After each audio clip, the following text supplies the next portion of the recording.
decided to take this class so I was prepared in any situation that I might need to know how to perform CPR.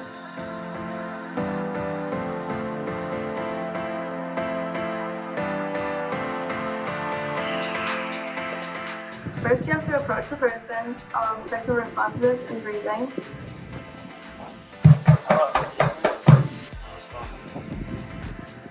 Then you kneel down next to them and you point to someone and tell them to call 911.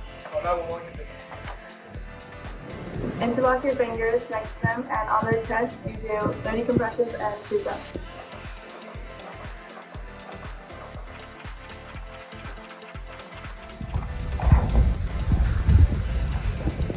And you continue doing that until help arrives.